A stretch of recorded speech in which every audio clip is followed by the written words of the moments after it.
지금 대한민국은 미래를 향한 부단한 개혁을 통해 국가 백년지 대계를 설계해야 할 중요한 시점에 와 있습니다. 국회가 앞장을 서야 합니다.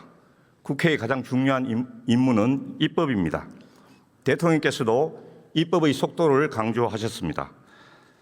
저는 40년 동안 한 번도 바뀌지 않았던 대한민국의 최상위 규범인 헌법도 이 차제에 마땅히 개정돼야 한다고 생각합니다. 우리 국무총리님 나와주십시오. 총리님, 우리 이재명 정부의 국정과제 1호가 무엇인지 알고 계십니까? 1호가 개헌입니다. 그렇죠? 네, 개헌하고 아마 세종 행정수도 뭐 이런 등등이 제일 윗단에 올라가 있을 겁니다. 그런데 국정과제 1호인데 왜 이렇게 개헌에 대한 뭐 어떤 움직임이 없는지 저는 좀 의아하거든요. 개헌은 중요한 문제라서 그렇습니다. 중요하고 필요한 일이라고 생각되는데 저 뒷자리에 앉아 계신 우원식 의장이 주도하셔서 국회에서 진행되는 것을 저희가 잘 따라가는 것이 좋다 이렇게 생각하고 있습니다. 뭐 그럴 수도 있지만은 또 정부의 의중도 저는 중요하다고 생각합니다. 그런 의미에서 오늘은 개헌 논의의 촉발을 위한 제가 조그마한 불쏘시개가 되겠다 하는 이런 심정으로 한번 질의를 드려보겠습니다. 총리님, 저는 내란의 완전한 종식을 위해서도 개헌이 필요하다고 생각합니다. 왜냐하면 현행 헌법 하에서는 언제든지 제2의 윤석열이 탄생할 수 있다. 저는 이렇게 생각을 합니다. 내란의 밤에 안가에서 우리 대한민국 경찰의 서열 1, 2위 경찰 수뇌부가 다 모였습니다. 윤석열을 만나고 나와서 그 둘이 이야기하는 게 언론에 나왔습니다. 대통령이 제정신이 아니다. 네. 그런데도 잘못된 명령에는 따랐습니다. 총리님, 이분들이 제가 보기에는 계엄의 불법성을 어느 정도 인식했던 것 같은데 왜 그 불법 명령에 따랐다고 생각하십니까? 저희가 그렇지 않아도 계엄을 예측하고 경고할 때 그것을 예방하기 위한 법을 논의했던 적이 있습니다. 몇몇 의원님들과 함께. 근데 그중에 불법적이고 위헌적인 그런 명령에 복종하지 않을 수 있는 어떤 보장 등등을 담아낸 우리의 어떤 헌법적 저도 그건 알고 있습니다. 취약했습니다. 인사혁신처에서 저도 이제 인사혁신처장님한테 그걸 주문을 하고 했는데요. 저는 조금 다른 각도에서 보겠습니다. 저는 그 경찰 간부들이 내면에 깊숙이 각인되어 있는 대통령의 어떤 막강한 제왕적 대통령에 대한 뿌리 깊은 막연한 공포 이런 게 작용하지 않았을까 저는 이렇게 생각을 하거든요. 왜냐하면은 지금 현행 헌법과 법률에 규정되어 있는 대통령의 권한도 막강합니다. 그런데 거기에 대해서 우리나라의 어떤 성자 독식의 정치 구조 또는 이제 극한적인 대립과 뭐 투쟁의 정치 문화라고 할까요? 이런 것들에 의해서 대통령의 권한이 실제보다도 훨씬 더 크게 인식될 수 있다고 생각하는데 우리 총리님 어떻게 생각하십니까? 네, 그런 것 같습니다. 네, 그래서 저는 이제는 바꿔야 된다고 생각하고요.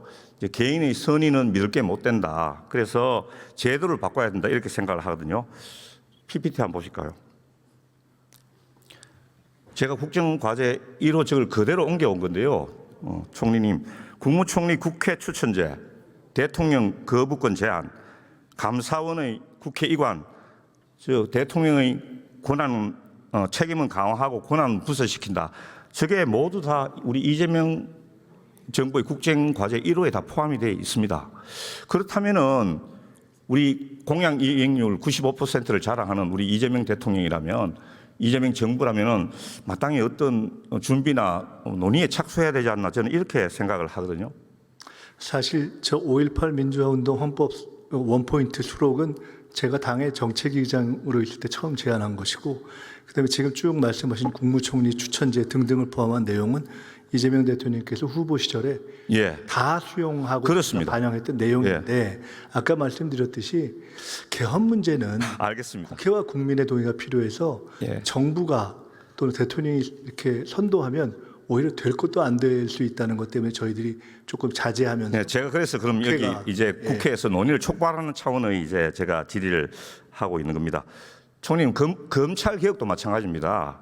지금 검찰을 중수청과 공소청으로 분리한다고 해가지고 검찰 개혁이 완성되는 건 아니다. 지금 검찰의 힘 원천은 독점적 영장 청구권이거든요. 이게 그런데 헌법에 대모처럼 박혀 있다. 그래서 개헌을 통해서만 제가 할 수 있다. 그래서도 개헌이 필요하다고 생각하는데 총리님 동의하시는 거죠? 네, 그렇습니다. 예, 저는 총리님, 우리 이재명 정부가 이제 초기의 대통령님의 높은 국정 지지율을 바탕으로 해가지고 지금 여러 가지 또 여건이 조금은 이제 무리익은 것까지는 아니지만은 논의되고 있다고 생각합니다. 우리 존경하는 우원식 의장님께서도 화제를 던졌었고, 그다음에 이제 우리 원내대표께서도 원포인트 개헌 말씀하셨고, 우당의 대표도 이제 개헌을 말씀하시고 하기 때문에 물론 국회가 앞장서서 개헌 논의를 하는 것도 좋지만은 정부에서도 대통령님도 한번 우리 총리 한번 대통령님께 이거 건의할 생각 없으십니까? 제가 한번 말씀드려 보겠습니다. 어떤 방식으로 하는 것이 제일 지혜롭게 알겠습니다. 예, 예, 우리 될 수 있는 것인지. 잘 알겠습니다. 예, 수고하셨습니다. 법무부 장관님 좀 나오십시오. 장관님, 우리 헌법 20조는 정치와 종교는 분리된다 이렇게 규정하고 있습니다. 그죠? 예, 그렇습니다. 근데 만약에 특정 종교가 정치와 유착했다는 그런 게 사실로 드러난다면 우리는 어떤 방법으로 그 책임을 물을 수 있겠습니까? 예, 어쨌든 뭐 정계 분리의 원칙은 확고하고요. 국가가 특정 종교를 탄압하거나 지원해서도 안 되겠지만 또 특정 종교가 정치를 이용해 갖고 다른 목적을 달성하려고 하는 것은 종교의 그 목적과는 어긋나기 때문에 또 적절한 제재가 있어야 된다고 보고 있습니다. 네. 그 최근에 합수본 수사 그리고 또 일전에 우리 홍준표 전 대구시장님 SNS에 올린 글 등을 보면은 정치와 종교 특히 이제 2022년 대선 당시 윤석열과 신천지 간의 유착이 강하게 의심되는 대목이 있는데 우리 합수본 수사가 잘 되어가고 있습니까, 장관님? 지금 뭐 검찰과 경찰에 제가 알기로 뭐 최정예 수사관들이 투입돼 갖고 열심히 수사하고 있는 것으로 알고 있습니다. 네. 예, 홍준표 우리 전 시장님 한번 우리 진술을 들어볼 그런 계획은 없으십니까? 뭐 어쨌든 수사의 방법에 관한 내용이기 때문에 또 적절하게 뭐 수사기관에서 합수본에서 하리라 생각합니다. 저는 이해할 수 없는 것이 우리 국민의힘에서 저기 지금 국회 밖에 천막까지 쳐고 농성하시면서 통일교 특검을 주장하시는데 제가 보기에는 통일교보다는 신천지가 해악이 훨씬 더 크다고 생각합니다. 그런데 그 외 신천지에는 이렇게 외면하고 있는지 저는 그 이유를 잘 모르겠습니다.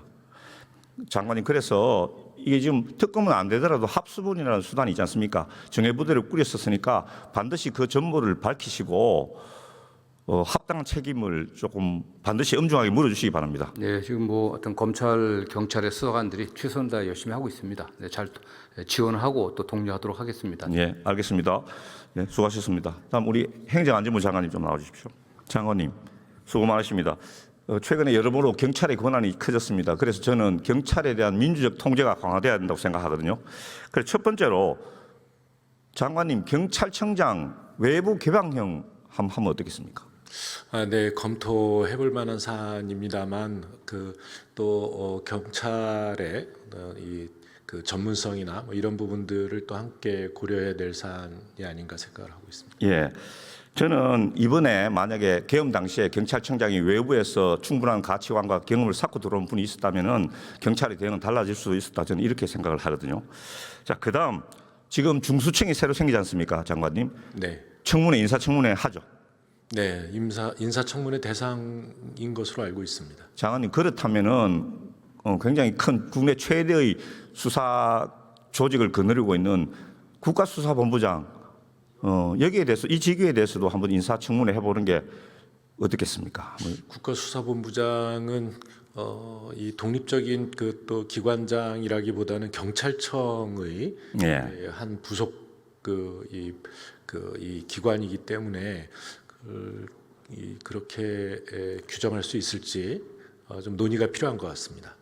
그런데 장관님, 그 국가수사본부장에서 또 탄핵은 가능하도록 하지 않습니까? 네, 탄핵 대상입니다. 그래서 탄핵이 가능하다면 저는 임기도 보장돼 있고 그 정도 중요한 직위라면은 꼭 어떤 인사청문회 일반적 기준보다는 한번 해보는 게 어떨까 싶은데 한번 상의해 보시겠습니까? 한번. 저희가 상의하기보다는 이 문제는 이 인사청문회를 진행하실 국회에서 논의되고 그 법률에 규정할 수 있는 문제가 아닙니다. 알겠습니다. 국회가 잘해야 되겠군요. 장관님, 그러면은 비대화된 경찰권에 대한 통제가 필요하다라면 역으로 경찰이 더 커진 책임을 제대로 수행할 수 있도록 제도적인 조직적인 기반을 조성해야 되지 않겠습니까? 네, 그렇습니다. 그 대공수사권이 2년 전에 이미 국정원에서 경찰로 넘어왔습니다. 그런데 그 인력은 한 명도 넘어오지 않았다. 저번에 제가 우리 행원에서 말씀드리는 거 기억하고 계십니까? 네, 기억하고 있습니다. 그런데 그분이 지금 국정원의 대공수사 인력이 뭘 하고 계신지 대충 알고 계십니까? 네, 관련한 정보 수집 이 업무를 하고 정보 수집이 아니고요. 정식 명칭이 국가안보조사국이라고 조사라는 말을 했습니다. 정보국이라면 저희들이 뭐 이해를 하죠. 그런데 이 국가정보조사국이라는 걸 만들어 가지고 조사를 하고 있다는데 장관님 수사와 조사가 쉽게 구별될 수 있는 그런 문제 아니지 않습니까? 국정원법에 의하면 이 수사권은 없고요. 수사권은 없고 실제로는 정보 업무를 그렇게 장관님 옛날에 언제부터 국정원이 과거에 지금 물론 많이 변했지만은 제가 알기로는 그런 너무 그렇게 법령에 충실한 그런 뭐 기관이 아닌 것으로 알고 있는데 하여튼 좋습니다. 그런데 이분들이 이제 전 계엄의 과정에서 상당한 역할을 했다는 것도 언론 보도를 통해서 드러나고 있는데요. 장관님 그거를 이제 우리 당시 윤석열이 대공수사권 부활시켜 주겠다 이렇게 이거를 조건으로 국정원을 끌어들였다 내란에 이런 이야기인데 그렇다면은 마땅히 그게 조사국의 인원이 상당하다고 생각하고 있는데 가뜩이나 경찰 인력 부족한데 이걸 조금 이관해야 되지 않겠습니까? 저는 그렇게 생각이 되는데요. 예, 한번 검토해 보시겠습니까? 검토해 보도록 하겠습니다. 알겠습니다. 예, 수고하셨고요. 네. 총리님 다시 나와주십시오. 총리님 지금 행정 통합 절차 진행되고 있습니다. 공청회도 했고요. 근데 제가 이번에 이제 통합 과정 저희가 소위에서 지금 방금 심사하다가 저도 왔는데요. 이게 좀 문제가 있는 것이 다른 어떤 것보다도 이게 국민의 삶을 개선하기 위한 것으로 돼야 되는데 공직 사회의 좀 뭐랄까 이익을 도모하기 위한 것이 아닌가 하는 생각이 들고요. 그 자세한 내용은 제가 말씀드리지 않겠습니다. 그런데 이런 식의 통합이 만약에 민간 기업에서 경쟁력 강화를 목표로 이루어진다면 이렇게 몸집을 크게 하는 이런 게 바람직할까 하는 이런 생각을 하거든요.